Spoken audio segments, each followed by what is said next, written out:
वो डालो पूरा 1 मिनट में नहीं। हाँ गुरुजी वेरी गुड।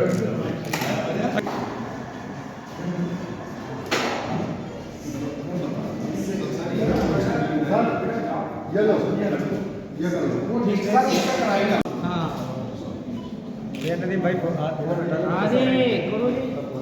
और इस साइड के चाहे सामने दिख रहा है मुझे सौरभ, कलीना गांव है मेरठ का। ये तो घबरा गया थोड़ा सा जाके ओलंपिक में, नहीं तो ओलंपिक मेडल जीतता। और दूसरे जो है हमारे और भी हमारे विश्वविद्यालय की जो लड़की युविका तोमर, नेहा तोमर, इस तरीके के नाम। इससे पहले भी राजीव, कई सारे हमारे शूटिंग के बच्चे हुए। और खिलाड़ियों के लिए कि भरी बरसात में उड़ के दिखा है माहिर परिंदे, भरी बरसात में उड़ के दिखा है माहिर परिंदे। आसमान खुला हो तो तिनके भी उड़ा करते हैं, आसमान खुला है वो तो तिनके भी उड़ा करते हैं। आपको ये लगे कि यहाँ तो कुछ नहीं, पर गलत फहमी बिल्कुल नहीं। इसके बाद आप इंटर डिस्ट्रिक्ट टूर्नामेंट में जाएंगे, इसके बाद आगे के टूर्नामेंट्स में आप जाएंगे, हमारे बच्चे जरूर हैं, तो फिर आपको ये ध्यान रखना है। भरी बरसों में पहुंचा पर वहां अपनी नर्व्स को कंट्रोल नहीं।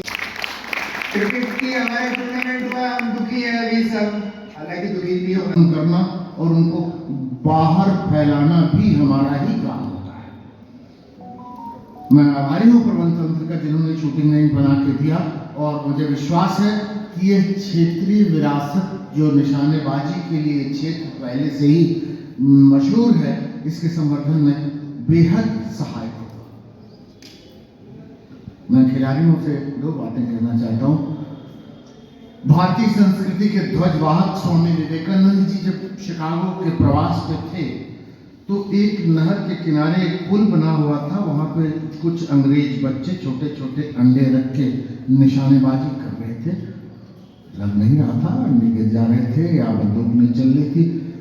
स्वामी जी से देखा नहीं गया, उन्होंने कहा जरा मुझे भी देना बंदूक, तो उन्होंने अपनी राइफल दी और उन्होंने साथ के साथ अंडों पर निशाना लगा के उन्हें गिरा दिया। उन बच्चों ने जिज्ञासावश उनसे पूछा कि आप पहले से प्रैक्टिस करते हैं? स्वामी जी ने कहा नहीं, मैंने तो ये बंदूक और ये निशानेबाजी पहली बार की है।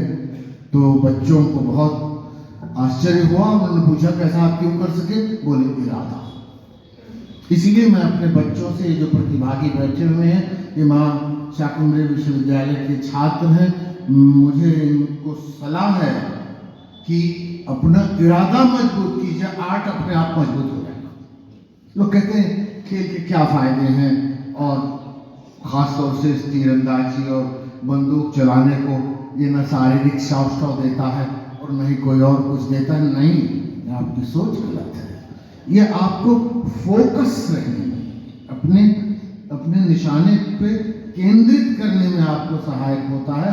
और कोई भी खेल अच्छा या बुरा नहीं होता, सब खेल अच्छा होता है जहां तक मैं समझता हूँ। एक और सलाह छोटी सी देना चाहता हूँ। देखिए, हो सकता है कुछ आप लोग आज सफल हो जाएं, मेडल मिले, पारितोषिक मिले, कुछ असफल भी हो जाएं, मगर उस पारितोषिक को पाकर घमंड मत करिएगा, क्योंकि घमंड की सिर्फ 2 परिणतियां हैं। 2 बहुत मशहूर घमंडी भारत में रहे हैं हमारे इतिहास में, एक रावण और दूसरा दुर्योधन। इन दोनों का क्या हश्र हुआ था आपको विदित है। रावण और मर्यादा पुरुषोत्तम श्री राम में कोई बहुत ज्यादा अंतर नहीं था। दोनों ज्ञानी थे, दोनों चक्रवर्ती थे, दोनों बहुत बहादुर थे, अपने अपने क्षेत्र के अविजेय योद्धा थे। मगर उन दोनों में सिर्फ एक बात का अंतर था, राम को घमंड का ज्ञान था और रावण को अपने ज्ञान का घमंड था, इसलिए घमंड मत।